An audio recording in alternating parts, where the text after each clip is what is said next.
Il est 8h30, heure de Jérusalem, 7h30, heure de Paris. C'est l'heure de la revue de la presse et des médias israéliens de ce dimanche matin sur Studio Kalita, relayé sur les ondes de Radio J.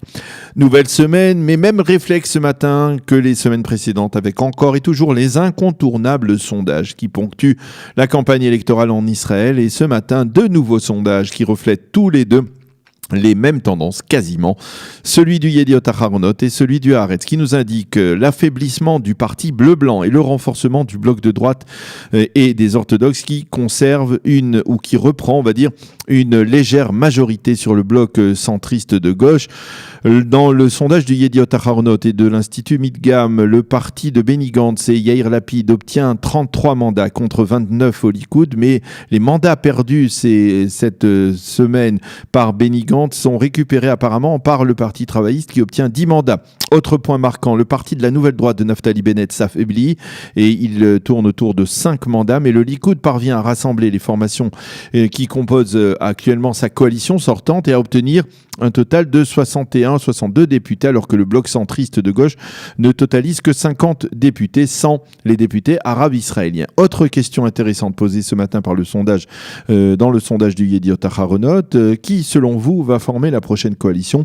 53% des personnes interrogées se disent persuadées que c'est Binyamin Netanyahou qui formera cette prochaine coalition gouvernementale, contre 27% qui pensent que Gantz la formera.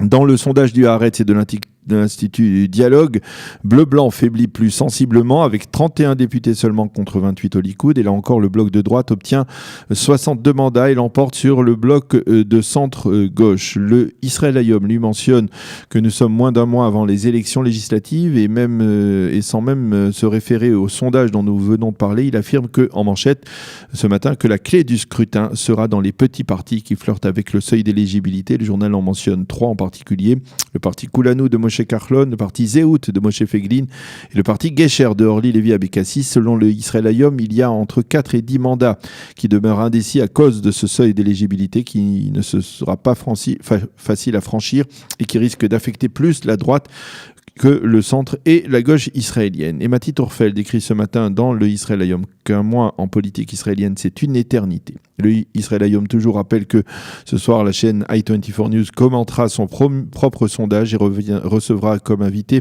l'ex-ministre de la Défense et numéro 3 de la liste bleu-blanc, Moshe Ya'alon.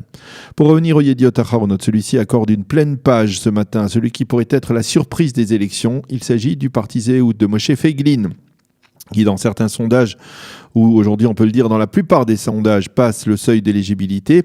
Le Yediot Aharonot souligne que le parti de Feiglin, qui développe des messages très nationalistes d'un côté, bénéficie également de l'autre d'un soutien inattendu de la part de jeunes Israéliens, en particulier parmi ceux qui sont pour la libre consommation de drogues douces comme le cannabis et qui sont séduits par le message, on va dire, légaliste de Moshe Feiglin dans ce domaine. Quant au Haaretz, il nous propose une analyse intéressante sur les difficultés que rencontre actuellement Israël Beiteinu, le parti d'Avigdor Lieberman, pour franchir le seuil d'éligibilité. Il faut le préciser, le parti de Lieberman ne passe pas ce seuil dans les derniers sondages. Et le journal d'extrême gauche, Haaretz, donc explique que l'électorat traditionnel de Lieberman est en train de l'abandonner peu à peu après avoir compris que sa maison, Beiteinu, sa maison à lui, n'était pas le parti de Lieberman, mais bel et bien l'État d'Israël, et que donc cet électorat vote aujourd'hui pour les autres partis qui ne sont pas d'obédience russophone, comme l'est plutôt le parti de Avigdor Lieberman. Outre son sondage, le Yediot Aharonot nous fournit une donnée intéressante. Ce matin, le général Gadi Eisenkot, qui a terminé il y a 2 mois son mandat de chef d'état-major de Tsahal, semble pressé de rentrer dans la vie civile apparemment, et c'est la raison pour laquelle il a demandé à l'armée israélienne de réduire ses vacances de libération de l'armée. Il possédait 1 an de vacances à exploiter. Il demande tout simplement à ne conserver qu'un seul mois. Cela fait presque 1 an de réduction. Et pourquoi ? Peut-être est-il gagné par le virus politique de ses prédécesseurs, Gantz et Ashkenazi, et peut-être est-il pressé de pouvoir être éligible en réduisant la période de 3 ans de gel exigée par la loi entre la fin d'une carrière militaire comme la sienne et le début d'une carrière politique. Enfin, pour clore ce dossier électoral, le Yediot Aharonot nous livre à la une les résultats des premières élections législatives de 1949. Un an après la création de l'État d'Israël, on y découvre sans surprise l'hégémonie électorale du parti Mapai, l'ancêtre du parti travailliste, celui des pères fondateurs de l'État d'Israël. La situation sécuritaire maintenant, elle reste préoccupante et si les prières du vendredi se sont déroulées dans un calme relatif sur le mont du Temple à Jérusalem, à proximité de la porte de la Miséricorde, eh bien la tension était bien plus palpable ces 2 derniers jours le long de la frontière entre Israël et la bande de Gaza. Le Yediot indique que 8000 Palestiniens ont participé vendredi aux manifestations de la marche du retour le long de la barrière. Un Palestinien de 23 ans a été tué par des tirs de Tsahal dans le cadre d'une confrontation entre soldats et manifestants palestiniens. Et pendant ces manifestations, les tractations entre le Hamas et les responsables des services de renseignement égyptiens se sont poursuivies. Hier encore, les Palestiniens ont envoyé des ballons incendiaires et l'armée de l'air a riposté en bombardant des positions du Hamas.